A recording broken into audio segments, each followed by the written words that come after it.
परिचय। आप एक सड़क पर टहल रहे हैं। सड़क पर वाहन गुजर रहे हैं जो गुजरते वक्त धुआं छोड़ते हैं। आपको अचानक लगता है कि श्वास लेना कठिन है। ऐसा क्यों? आइए इसका कारण जानें।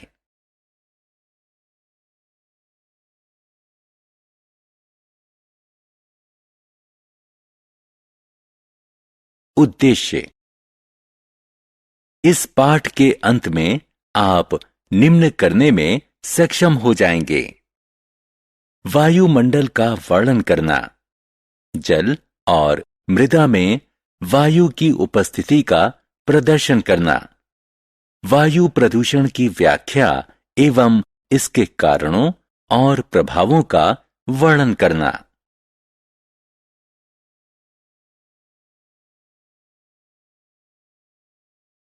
पृथ्वी का वायुमंडल।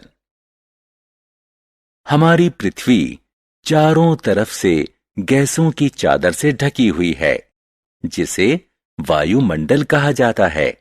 इस वायुमंडल में कुछ दूसरी गैसों के साथ नाइट्रोजन, ऑक्सीजन, हाइड्रोजन और कार्बन डाइऑक्साइड शामिल हैं।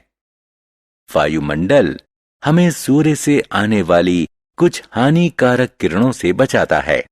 पृथ्वी पर जीवन को बनाए रखने के लिए वायुमंडल इसके ताप को संचालित करने में महत्वपूर्ण भूमिका निभाता है।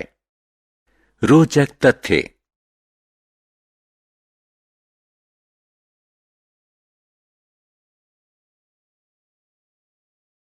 जल में वायु। बच्चों, हम जानते हैं कि सभी जीवों और पादपों को श्वास लेने के लिए ऑक्सीजन की आवश्यकता होती है। थल भाग में रहने वाले सभी जीव वायु में उपस्थित ऑक्सीजन श्वास के रूप में लेते हैं। हम जल में नहीं जी सकते।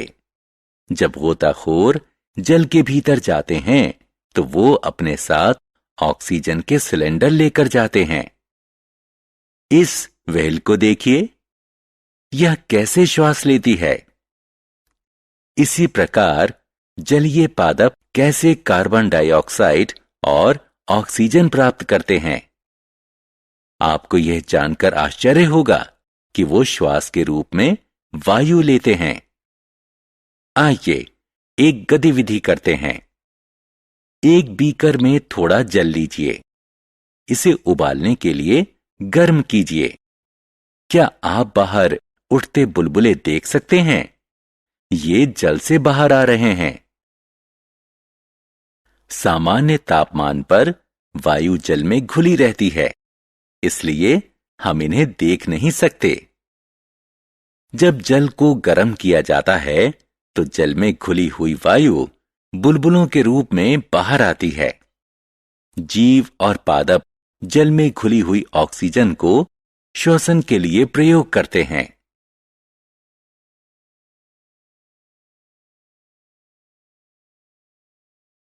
मृदा में वायु। मृदा में रहने वाले जीव किस तरह ऑक्सीजन प्राप्त करते हैं, इसे जानने के लिए एक कटोरे में थोड़ी मृदा लीजिए और उसमें जल डालिए। आपने क्या देखा? आप देख सकते हैं कि मृदा से वायु के बुलबुले बाहर आ रहे हैं। जब मृदा में जल मिलाया जाता है तो यह मृदा में उपस्थित वायु को जल से स्थानांतरित करता है। मृदा में उपस्थित वायु बुलबुले के रूप में बाहर आती है। मृदा में बिलों और सुराखों में रहने वाले जीव मृदा में उपस्थित वायु को श्वास के रूप में ग्रहण करते हैं। वर्षा ऋतु में इन दरारों और सुराखों में जल भर जाने के कारण इन जीवों को श्वास लेने के लिए बाहर आना पड़ता है।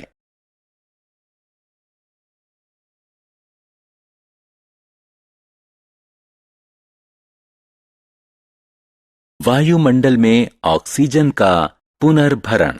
कई करोड़ मनुष्य, जंतु और दूसरे जीव वायुमंडल से लेकर बड़ी मात्रा में ऑक्सीजन का उपभोग कर रहे हैं।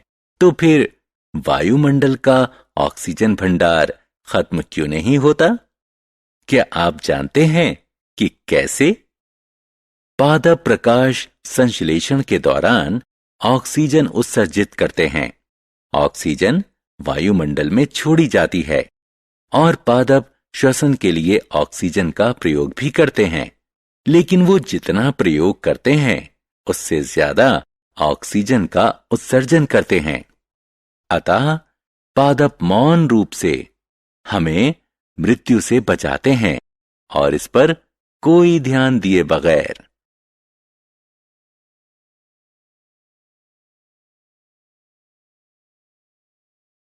क्या होगा यदि पुनर्भरण वांछित स्तर तक ना हो? क्या होगा यदि वायुमंडल में कार्बन डाइऑक्साइड का भरण ज्यादा हो जाए और यह पादपों द्वारा कार्बन डाइऑक्साइड और ऑक्सीजन के बीच संतुलन बनाने की सीमा से अधिक हो जाए? क्या होगा यदि दूसरी हानिकारक गैसें वायुमंडल में उत्सर्जित होने लगें? उत्तर है, इसका परिणाम होगा वायु प्रदूषण।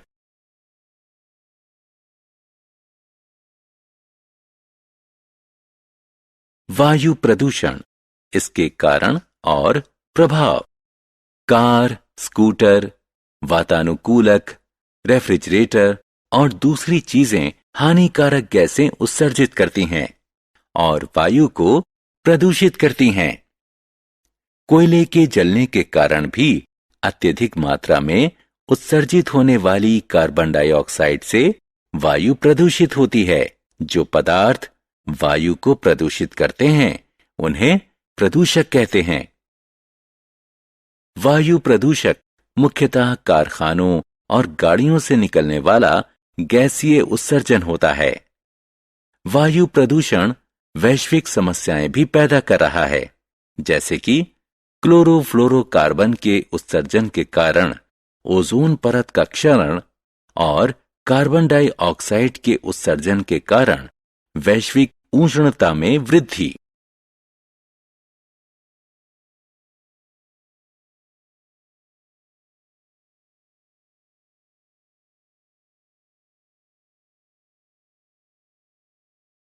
वायु प्रदूषण की रोकथाम।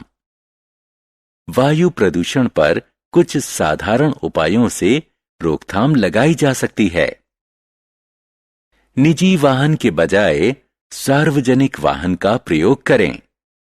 दैनिक जीवन में लकड़ी का प्रयोग ना करें।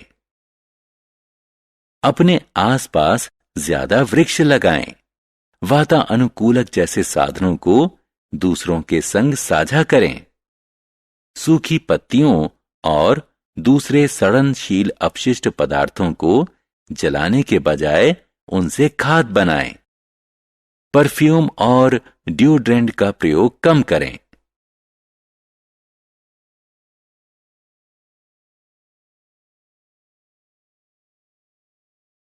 सारांश।